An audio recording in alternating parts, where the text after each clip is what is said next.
Hello, ladies and gentlemen. Welcome to this new video series I'm going to be doing of covering new girls when they come out. After, of course, a little bit of testing is done and seeing where they kind of fit in, whether it be PvP or PvE.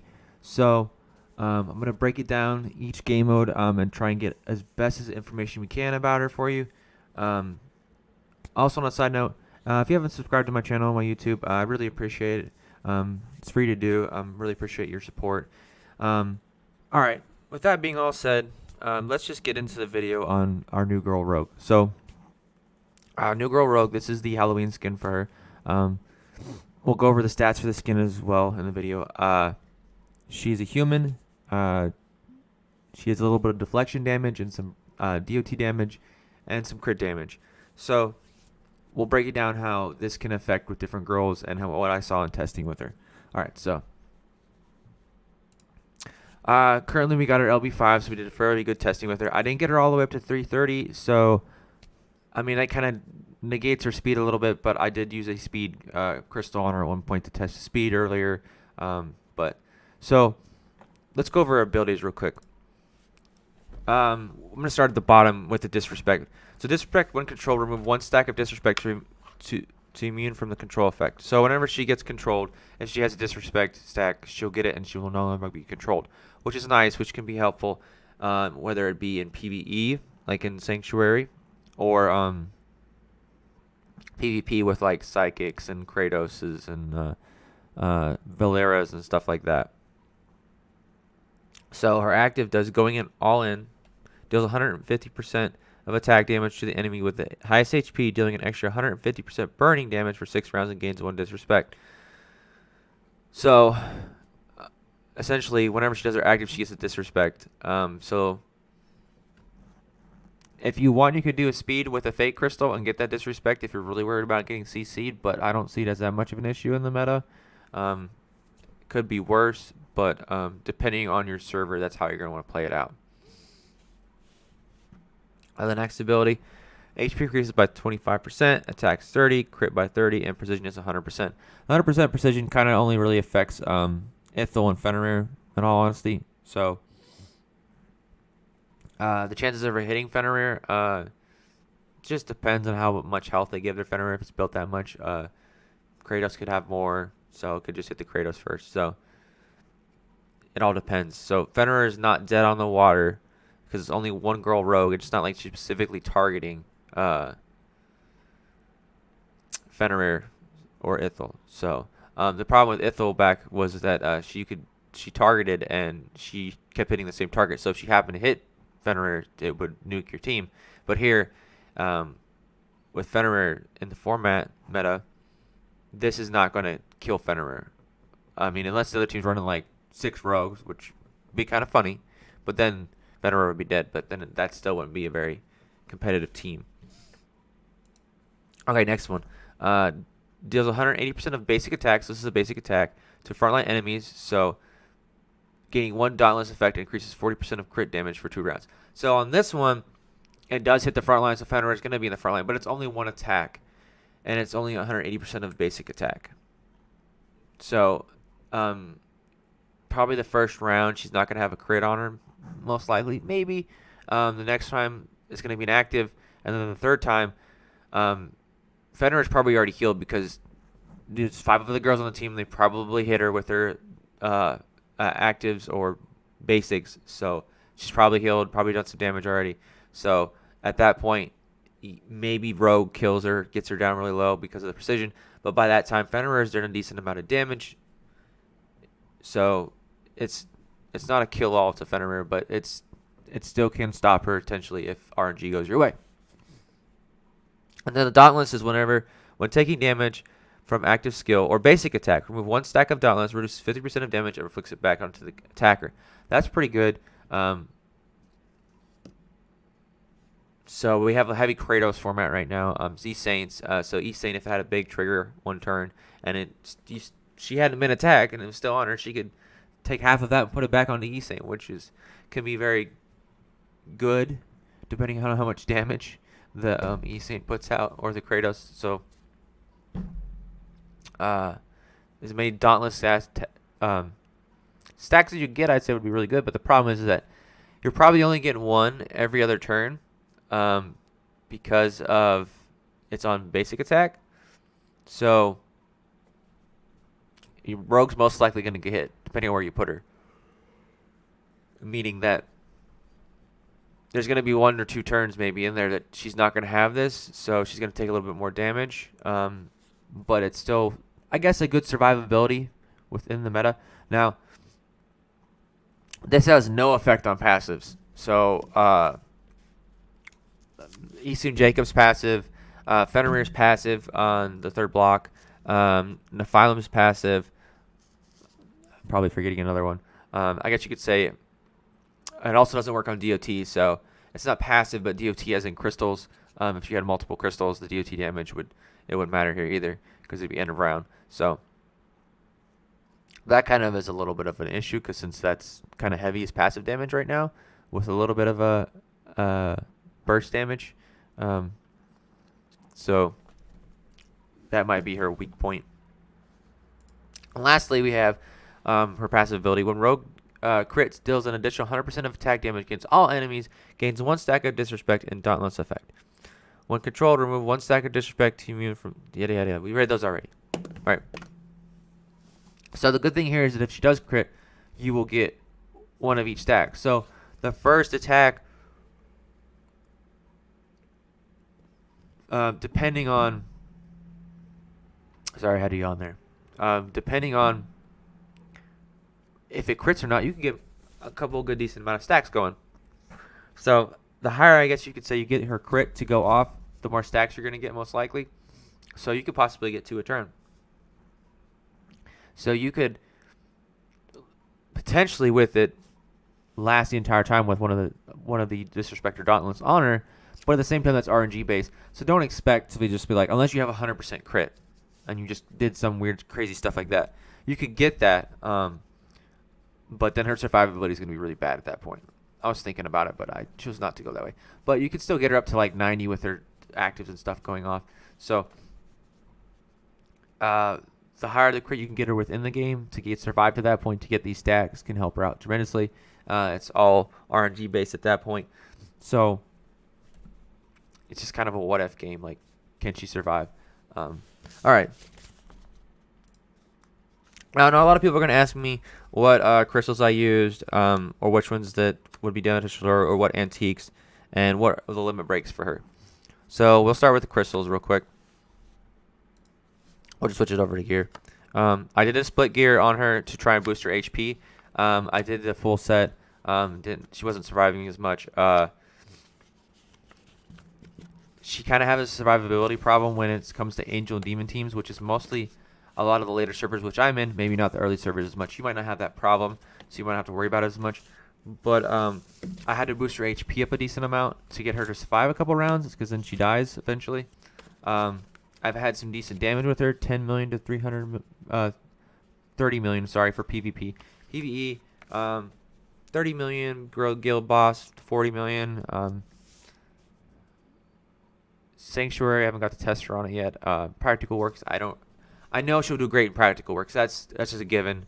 She'll be amazing there, just like Priestess is still amazing there. So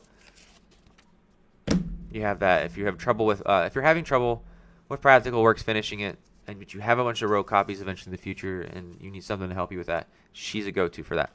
Now, the crystals were crit damage with its attack with it, crit and speed, or crit and HP. So I tried the speed. Her health was too low. She was dying too quickly. I tried to give her a little bit extra health like I just saw here, and then on the limit breaks. But they kind of took away from the point of being her fast, so it just didn't work out. So I kind of abandoned that approach. And then I just magically, on the last one of my crystal, I rolled a crit and crit damage. I said, okay, let me try this out. So I boosted up her HP. She was a little slow. She kind of went a little bit later than a lot of the other girls. But she was surviving. And that's how I got her to the 30 million damage mark on PvP. She's consistently doing between 10 and 15 million. Depending on how RNG goes, you can get up in the 20 millions with her. So she's not bad. It just depends on who you're fighting and how your RNG goes at that point. Angel Demon teams she struggles really hard against. Other teams she does very well against. So it gives you an idea on that. Crit and HP. If you didn't have the crit damage one, but you had crit and HP, survivability is a little longer. Crit damage might be a little bit lower, but that's you know, that's kind of up to you on how you want to do it. If you have a real big problem with her dying, so. Then we have the gear. I'm sorry, antique. We already covered gears. So this is where it kind of got. Someone made a suggestion to me in the Discord. I was like, let me try that. Then I tried another one, and then, of course, the obvious one for PvE is Thorn's Heart. You just run Thorn's Heart for PvE, and that does amazing. So first one I tried out on Rogue for antiques was, let's see. I tried Burning Blades at one point. I'm not gonna lie. Didn't do as much damage. She survived a little bit longer, but it wasn't the greatest thing. Tried Thorn's Heart in PvP as well. Didn't work out at all. It was just kind of a bummer. Did not use this because it's not going to help her on the new antique. And then I kind of was just scrolling through here looking. I was like, let me try a Fate Crystal. It actually kind of worked, surprisingly. Boosted her HP a little bit higher, her attack, and made her do her active right off the bat. Got some DOT on the girls. She kind of survived a little bit, which was nice. So I was kind of surprised. Now, the one that really surprised me, but then when I thought about it, I was like, this makes total sense. You still have Wings of Ixorus. I only have one copy of this. Couldn't manage to get another copy, but it works wonders on her in PvP, actually. She does decent amount of damage. 15 million damage, 10 million damage. She even gets up to 20s. I've tested her, and it works out great. So if you don't have a Fate, but you have Wings of Icarus, might be harder for newer players. I haven't seen it in events lately, but it's a very good. It gives her precision up, which is not a big deal. But her skill damage and her attack going up, it worked very well. I'm assuming this. I haven't tried it in PvE, but this could also work in PvE, probably most likely, like Practical Works, Guild Boss. But it was very surprising. I was didn't think about it, and then someone told me, and I was like, oh, hey, okay, this makes sense. All right. Let's go to the skin real quick. This is the skin. It gives HP, crit damage, and immune control. So this is kind of nice. It boosts her health and gives you the crit damage which you need and the health. Immune control, I don't think that was as much as needed because the Dauntless, Disrespect removes it. So I don't know if that was really needed on her skin, but I guess we'll just take it. It's better than nothing, right? Okay, lastly but not least, for her limit breaks. I thought about them. I wrote them down. I'm just going to go ahead and click on it and show you where each one. So the one I have here set up right now is the HP build for PvP.